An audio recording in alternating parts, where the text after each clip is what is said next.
오늘부터 한 3, 4개월 정도 그 다윗의 영성이라는 큰 주제를 가지고 하나님의 말씀을 나누기를 원합니다. 오늘 그 첫 번째 시간으로서 초현실이 아닌 현실의 영성이란 제목 가지고 함께 사무엘상 16장 6절에서 13절 말씀 함께 나누겠습니다. 다윗은 여러분들께서도 다 아시다시피 아주 특별한 사람입니다. 하나님께서는 다윗의 자손에서 메시아가 탄생할 것을 예언 약속하셨고 또한 그 일을 결국 그리스도를 통해서 이루어 주셨습니다. 그리고 다윗의 명성, 그때뿐만 아니라 오늘날에 이르기까지도 그 명성은 대단한 것 같습니다. 왜냐하면 오늘에도 그 이스라엘, 국가 이스라엘이 그 다윗의 나라, 그 다윗의 통치를 그리워하고 있습니다. 그것이 어디에 담겨 있냐면 오늘날의 이스라엘 국기 가운데에 다윗의 별이 그려져 있습니다. 이 의미는 그 구약 시대의 다윗의 통치의 시대를 기다리고 또한 그리워하고 있다는 뜻이 되겠습니다. 이렇게 특별하지요. 다윗은 이스라엘이 사랑하는 최고의 역대 왕이고요. 그리고 하나님께서 그의 자손을 통해서 메시아를 이 땅에 보내주실 정도로 하나님께서 다윗을 가슴속에 품으셨습니다. 그래서 이 다윗은 정말 특별한 사람이죠. 그러나 여러분, 우리가 이 특별한 사람인 다윗이라고 하는 것은 결과적으로 봤을 때 그렇게 느껴지는 것이고요. 사실 다윗은 특별한 사람이라기보다는 지극히 평범한 사람이었습니다. 이 다윗이 평범했다라고 하는 것은 어디에 등장을 하냐면 오늘 본문이 말씀하고 있는 것처럼 그의 가족들이 다윗을 어떻게 생각했는지를 보면 알 수가 있습니다. 오늘 본문에 보면 사무엘 선지자께서 하나님의 명령을 받아서 이새의 집에 가서 그 아들 중에 한 사람에게 사울 왕의 뒤를 잇는 그 이스라엘의 왕이 될 자로서의 기름을 부으라, 이 명령을 내리셨거든요. 그래서 이 사무엘이 이새의 집을 찾았습니다.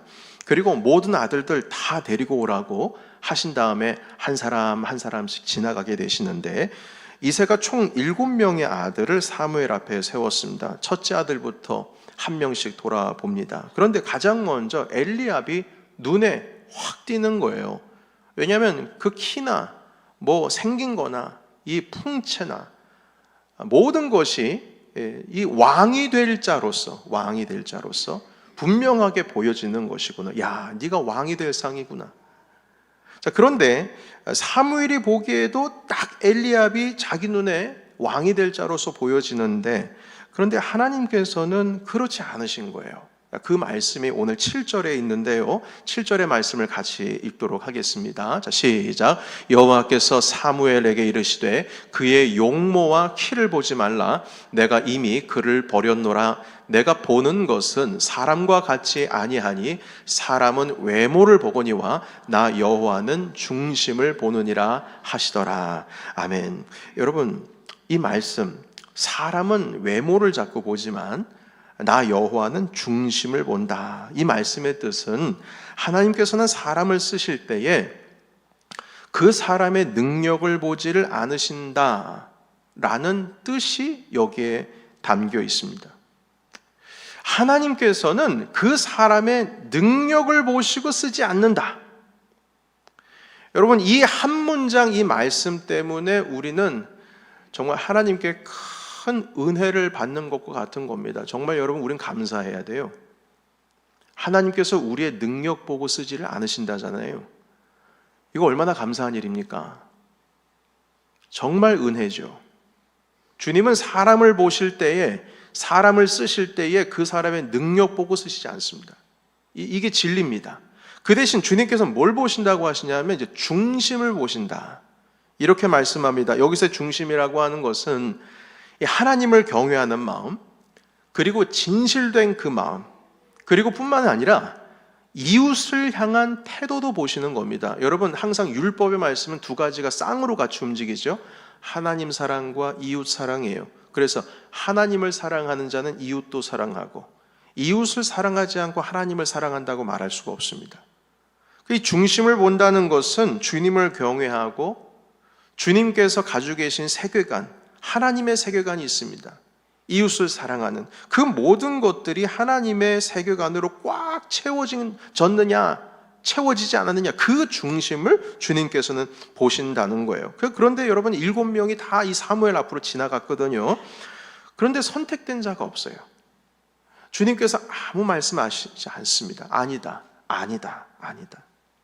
주님께서 아니라고 하시니까 이 사무엘이 이새에게 묻습니다. 혹시 더 다른 아이는 없느냐 물어보셨어요. 자, 그래서 이 한 명이 더 있다고 대답을 합니다. 뭐라고 얘기하냐면 막내가 있는데요, 이 막내가 지금 양을 지키고 있습니다. 이 막내가 누구냐면 다윗이거든요. 그러니까 여러분, 이 문장 하나만으로도 다윗이 지극히 평범한 아이였구나라는 것을 우리에게 보여주고 있는 겁니다. 아버지 이새는 사무엘이 모든 아들들을 다 불러 모으라고 했는데 다윗을 부르지 않았습니다. 이 뜻은 적어도 아버지 눈에는 다윗이 어떻게 됐다? 제외됐다는 거예요. 아버지 눈에는 다윗이 여기까지 올 아이는 아닌 것 같아. 이미 제외되고 얘기를 하는 거죠. 그러니까 다윗이 못돼 먹어서 그 아들의 수에 들어가지 못한 것이 아니고요, 그 아이는 기대할 만한 것이 없기 때문에 제외된 겁니다. 평범한 것 이하지요. 그러니까 아버지가 생각할 때는 이 7명의 아들만 있으면 되지 않을까. 자, 나머지는 무엇이냐? 그 아들들이 다 양을 치고 있는 아들을 다 모았는데, 그래도 양을 지키는 한 명은 있어야 되지 않겠어? 다윗아, 너는 그 양을 좀 지키고 있어. 너는 아닌 것 같아. 그러니까 아버지는 스스로가 제외하고 있다는 것이죠. 여기서 막내가 있는데 라고 했을 때 이 막내라는 표현이요, 그 히브리어로 하카톤이라고 합니다. 그런데 이 하카톤이라고 하는 뜻은 무슨 뜻이냐면 단지 그냥 막내가 아니고요, 우리 한국적인 정서를 좀 빗대어서 보자면 꼬맹이 뜻입니다. 꼬맹이. 우리 집안에 꼬맹이 하나가 있는데요, 지금 양 지키고 있습니다. 벌써 그 부르는 그 표현 자체, 꼬맹이가 뭡니까? 아버지 눈에는 평범하다 못해 그 이하라는 뜻이겠죠.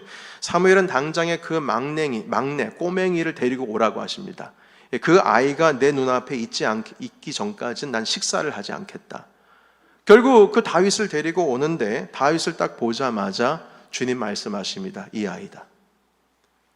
주저함 없이 사무엘이 뿔병에 기름을 담아서 그 머리 위에 왕의 기름을 붓게 되죠.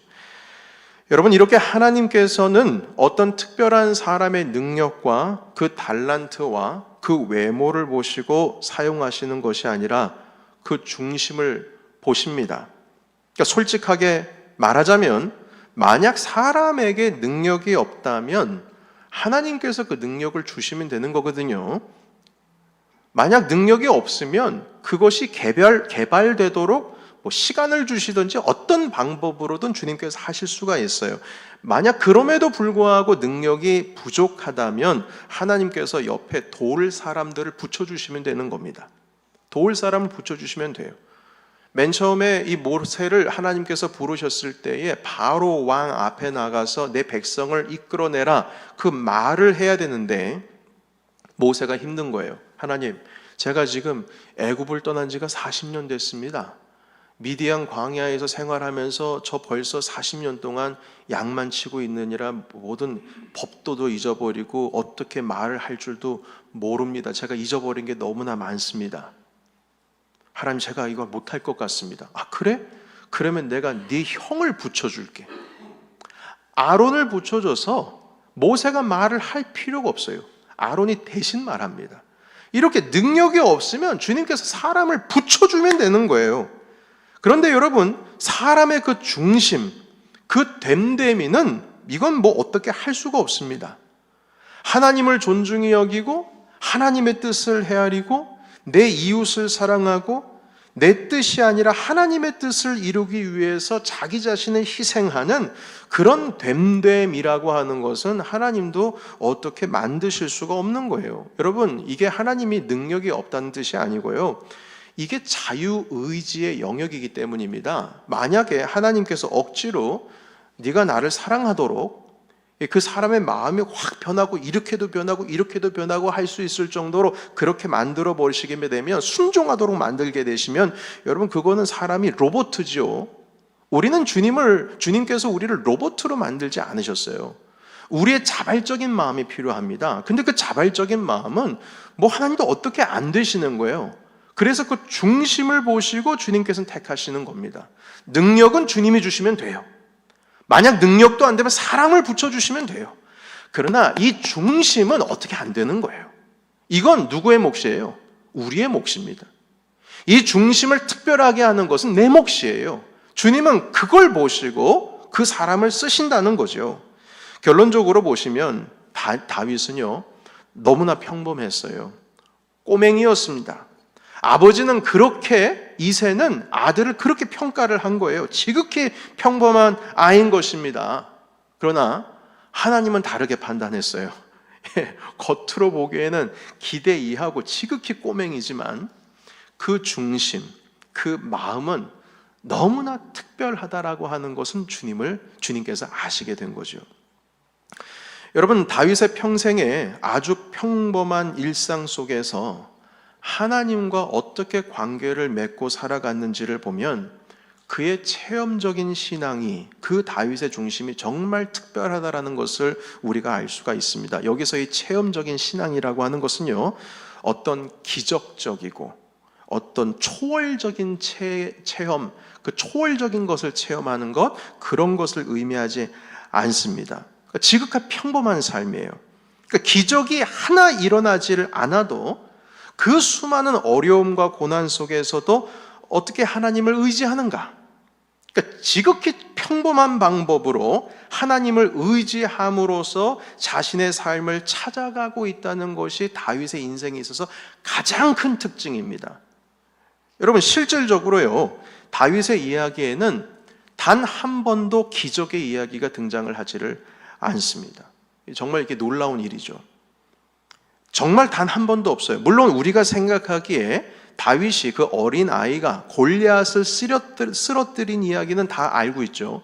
근데 이걸 기적이라고 말하는 사람들도 있지만 실질적으로 이게 기적이 아닙니다. 왜냐하면요, 다윗은 이미 그 이전에 곰도 쓰러뜨리고 사자도 쓰러뜨릴 수 있는 그런 실력을 가지고 있었어요. 어떤 실력이요? 돌팔매질 실력이요. 이 다윗의 손에 끈 하나랑 돌만 있으면요, 백발백중입니다. 정확하게 곰과 사자의 정수리, 그 이마 사이를 정확하게 때릴 수 있는 그 실력이 다윗에게 있었어요. 그리고 실질적으로 그때 당시에 군사들이요, 활 쏘는 사람도 있었고 말을 모는 사람도 있었고 병거를 모는 사람도 있었지만 그 부대 가운데 돌팔매질을 하는 군사들도 있었답니다. 그래서 이게 지금으로 말하면 박격포 부대 이렇게 말할 수 있을 것 같아요. 그러니까 얼마나 정확했냐면 활보다도 빠릅니다. 속도가 엄청 빨라서 그 돌에 맞게 되면 사람들이 다 죽는 거예요. 그러니까 이미 사자와 곰도 때려잡을 수 있는 그 기술을 연마되었기 때문에 이 골리앗이 다윗의 그 돌에 맞아서 쓰러졌다라고 하는 것은 이건 기적이 아니라 너무나도 당연하다. 그만큼 다윗의 실력이 뛰어났다. 이렇게 얘기하고 있는데 이건 신학자들만 얘기하는 것이 아니고 근래에 말콤 글래드웰이라는 뉴욕에서 활동하시는 저널리스트이기도 하면서 또한 지금 사회와 경제와 어떤 사회적인 분야에 있어서의 글을 쓰시는 분이신데 이 글 때문에 많은 기업가들도 인사이트를 얻고 있습니다. 그분도 세큘러한 책을 쓰시는 분이신데도 불구하고 다윗의 이야기를 한 적이 있어요. 요점 뭐냐면 실력을 키워야 된다는 것이죠. 약한 자가 이 큰 자를 이겼다는 뜻이 아니라 실력만 있으면 당연히 할 수 있다는 거예요. 요점은 무엇이냐면 지극히 평범하다는 거죠. 기적이라고 하는 것이 없다는 겁니다. 요점은 성경에 여리고성이 무너지고 홍해가 갈라지고 하늘에서 불이 떨어져 가지고 제단을 태우고 도저히 고칠 수 없는 나만 장군이 가지고 있었던 그 나병같이 병이 낫는 그런 흔하고 흔한 기적이 다윗의 평생의 인생 가운데 있다 없다? 없다. 없다예요. 없어요. 아무리 찾아봐도 없어요. 지극히 다시 말해서 다윗의 인생은 초현실을 경험하는 그런 기적의 체험적인 인생이 아니라 우리와 전혀 다를 바 없는 똑같은 현실 속에서, 똑같은 문제 속에서, 똑같은 어려움 속에서 이걸 하나님과의 관계 속에서 해결하고 있다는 거예요. 그러니까 여러분, 우리가 이 다윗의 이야기를 우리의 삶 가운데 너무나 정확하게 적용할 수가 있다는 거죠. 다윗이 맞부닥치는 갈등과 문제들을 해결하는 것이 무슨 하나님께서 기적을 베풀어 주셔서 초자연적인 능력이 나타나서 해결을 한 것이 아니라는 겁니다. 예를 들면 다윗이 처해 있는 상황 속에서 아들 압살롬이 자기를 죽이려고 했어요. 쿠데타를 일으켜서 자신의 왕권을 찬탈하려고 했습니다.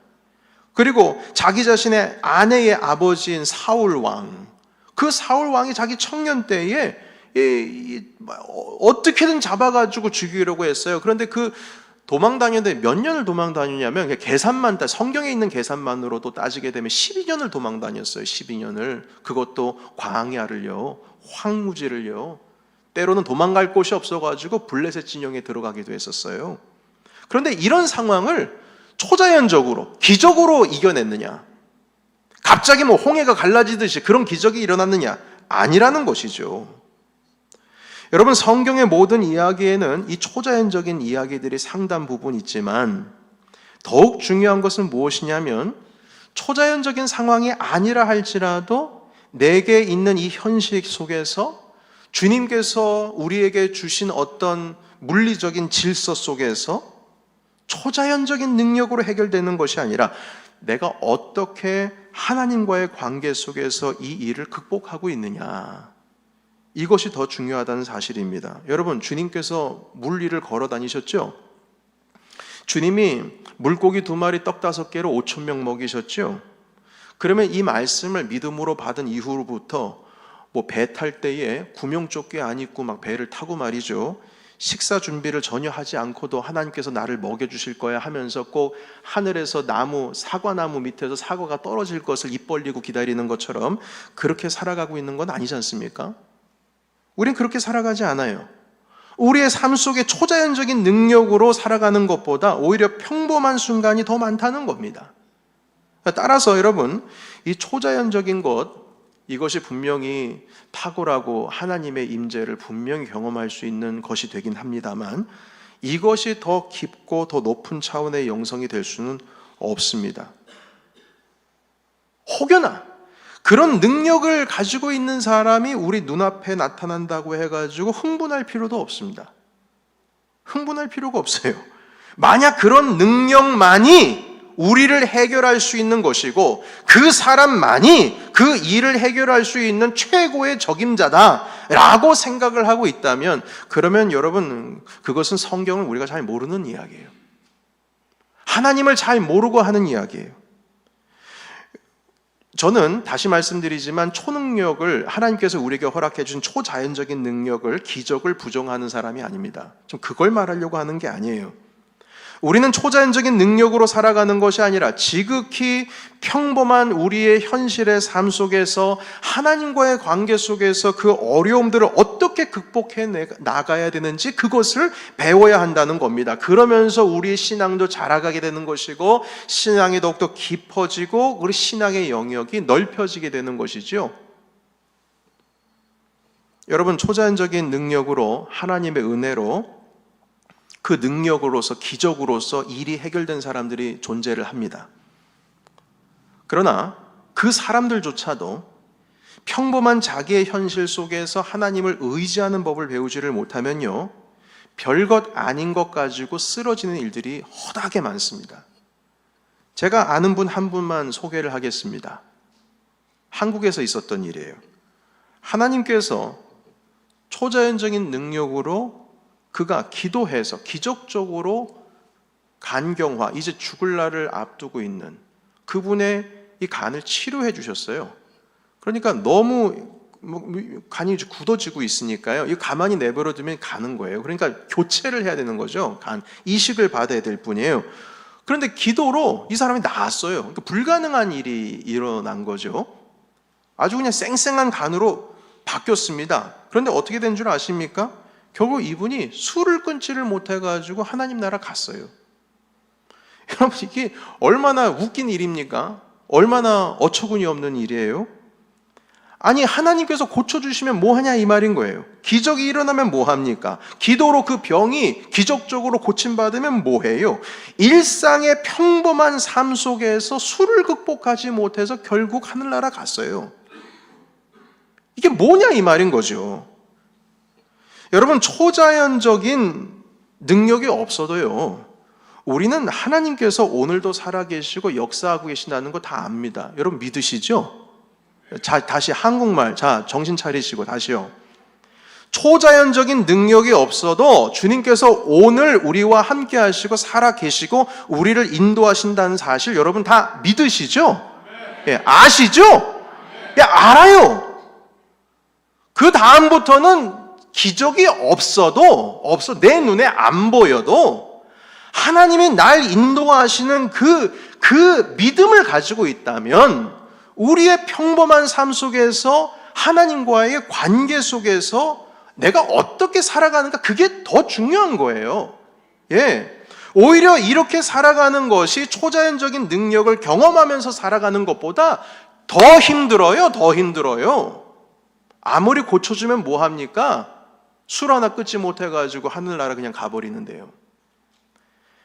가장 높은 영성은 초자연적인 일을 일으키는 그 능력이 아닙니다. 내게 기적 같은 일이 일어나는 것이 중요한 것이 아니에요. 그러한 것은 분명히 하나님의 특별한 계획 속에서 일어날 수 있는 은혜로운 어떤 현상일 수 있습니다. 그러나 더 중요한 것은 지금 오늘의 삶이에요. 오늘, 당장, 내일. 지금이 중요해요. 평범한 삶. 하나님께서는 이 세상에 물리적인 질서를 만드셨지요. 온 세상을 그렇게 움직이고 계세요. 네, 제가 이렇게 성경을 들어서 이렇게 하면 당연히 떨어지죠. 이게 공중에 매달려 있는 게 아닙니다. 이런 물리적인 질서 가운데 우리가 살아가고 있어요. 이 상황 속에서 해와 달이 멈춰버리는 그런 영성, 놀라운 차원의 영성도 있겠죠. 그러나 이런 평범한 우리의 일상의 삶, 물리적인 질서 가운데서 영원히 변하지 않는 우리 하나님과의 신실한 그 관계를 맺어가는 것이 하늘의 해와 달이 멈춰지는 것보다 더 기적 같은 일인 것입니다. 여러분, 내 마음속에 그리스도를 믿지 않은 돌과 같이 딱딱한 마음이 있었는데 갑자기 언제부턴가 그리스도를 믿고자 하는 어떤 상황이 펼쳐지고 주님께서 나를 인도하시는 것이 나는 어떻게 증명할 수 없지만 그것이 내 마음속에 느껴지고 결국 내가 교회 문턱을 밟을 수 없을 것만 같았는데 그 사람이 문턱을 밟게 된다? 여러분, 그게 기적이죠. 그게 기적이죠. 여러분, 이것은 제 오늘 원고에 없는 말씀입니다만 한 가지 잠깐 말씀드리고 정리하자면, 목사님, 그런데 왜 이 성경에 예수님 시대 때는 그렇게 많은 기적들이 오늘날에는 왜 없습니까? 그거 모르는 소리입니다. 오늘날에도 있습니다. 예수님께서 우리에게 보여주신 기적이라고 하는 것은요, 분명한 목적과 의미가 있어요. 그것은 무엇이냐면 예수님께서 하나님의 아들이라고 하는 것을 증명하셔야만 했습니다. 그때는요. 이사야서에 예언되어 있는 그 말씀의 주인공이 나라고 하는 것을 증명해야 했습니다. 모세 율법과 시편에 있는 그 메시아가 예수님이라고 하는 것을 보여주셔야만 했어요. 증명을 하셔야 했어요. 그래서 기적을 베풀어 주신 겁니다. 그래서 우리에게 자유를 주신 것이고요. 여러분, 그래서 요한복음에 7가지의 특별한 기적이 있는데 그 기적을 소개한 이유가 요한복음에서 분명하게 기록을 하고 있습니다. 예수님이 하나님의 아들이라고 하는 것을 너희들에게 알리기 위해서 이 이야기를 썼다는 거예요. 여러분, 그런데 예수님께서 그리스도시고 살아계신 하나님의 아들이라는 걸 우리가 믿어요, 안 믿어요? 믿죠? 믿으면 기적이 없어도 돼요. 믿으니까. 그렇다고 해서 오늘날의 기적이 없는 건 아니에요. 특별하게 주님께서 함께 하시죠. 그러나 저기 오지, 선교사님들께서 사역하시는 그 오지, 중국의 지하교회, 저쪽 그 아주 그냥 뭐 아프리카 저 깊은 산골, 그런 곳에서는 오늘도 우리가 이해할 수 없는 기적들이 일어나고 있습니다. 선교사님들이 얘기를 해주고 있으시거든요. 그러니까 기적이라고 하는 것을 우리가 부정하는 게 아니에요. 그러나 우리의 현실 속에서는 믿음을 가지고 우리가 살아가잖아요. 가장 높은 차원의 영성은 오늘의 현실 속에서 다윗이 그 12년 동안 광야에서 황무지에서 동굴 속에서 숨어서 살아가는데, 그 살아가는 삶 속에서 기적이 없거든요. 그런데도 불구하고 다윗이 믿음으로 주님을 끝까지 붙들고 나아갑니다. 자기가 사실 도망 다니면서도 스스로 주변에 있었던 군사들이 600명 정도 됐거든요. 그럼 그 정도 숫자 가지고요, 마음만 먹으면은 사울 왕을 끌어내리고 자기가 왕이 될 수가 있어요. 첫 번째 이유는 자기가 이미 왕의 기름 부음을 받았거든요. 안 받은 게 아니고요. 두 번째는 사람들이 사울 왕을 따르지를 않았어요. 이미 이스라엘 사람들도 알아요. 사무엘이 다윗에게 왕의 기름을 부었다라는 것도 알아요. 그럼 능력만 있으면 할 수 있는데, 다윗은 골리앗도 쓰러뜨린 사람이라고 사람들이 다 알고 있고 그 장군에게서 어느 누구 하나 대적을 할 수가 없어요. 그런데도 불구하고 다윗은요, 끝까지 기다립니다. 도망 다니면서 하나님의 뜻이 어디 있는지. 가장 쉬운 방법은 당장에 지금 예루살렘 성으로 들어가서 쿠데타를 일으키면 끝이에요. 할 수 있어요. 근데 그 할 수 있는 것을 해요, 안 해요? 안 해요. 그리고 하나님, 여호와는 나의 목자십니다. 내게 부족함이 없습니다. 주님이 나를 푸른 초장과 쉴만한 물가로 인도하십니다.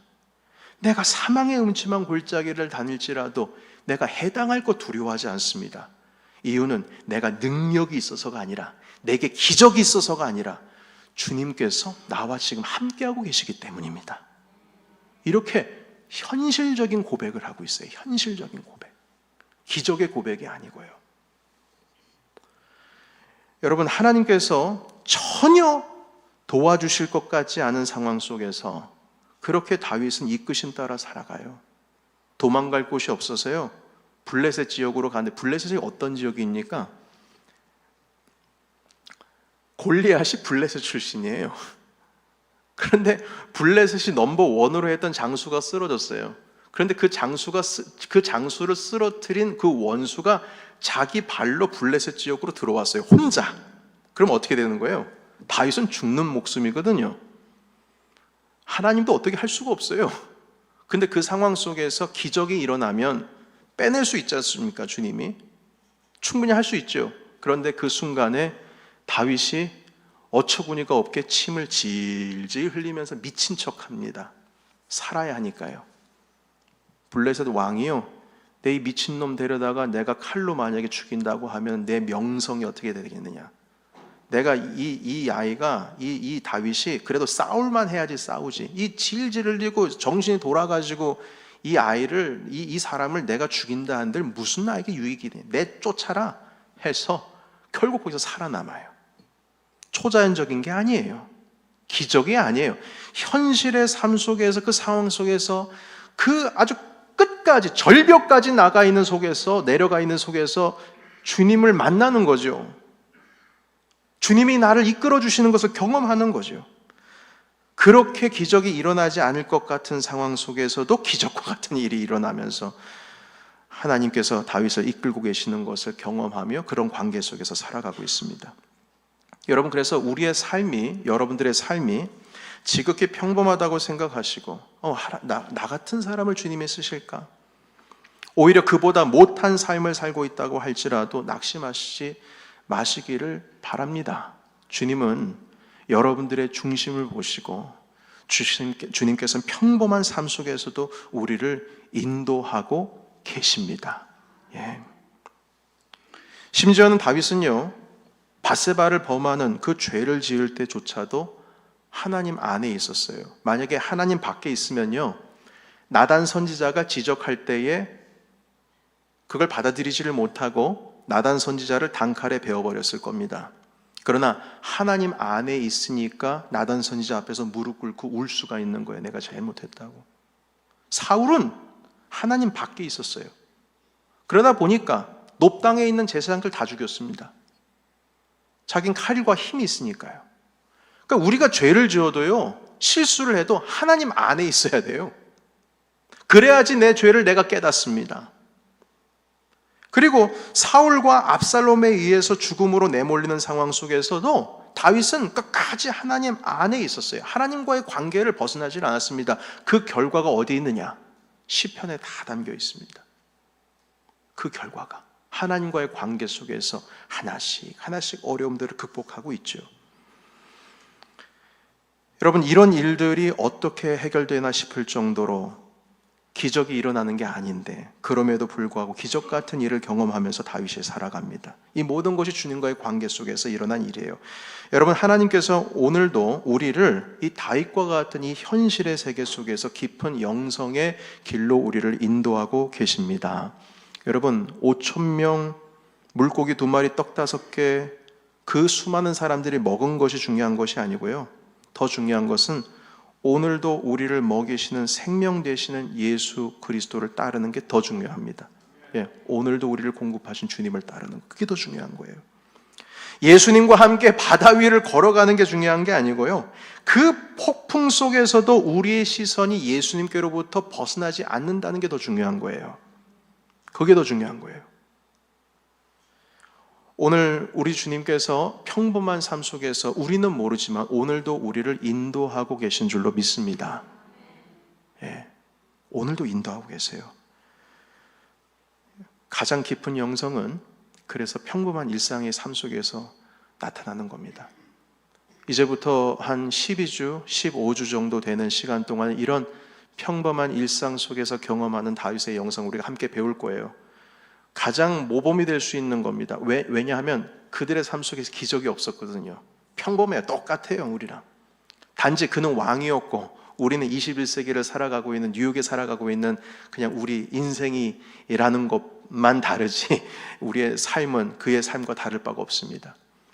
이 몇 주 혹은 몇 달 동안에 있을 이 귀한 말씀의 시간을 통해서 하나님께서 인도하시는 깊은 그 평범한 영성의 세계를 누리시는, 그리고 경험하시는 저와 여러분이 되시기를 예수의 이름으로 축원합니다. 아멘. 기도하겠습니다.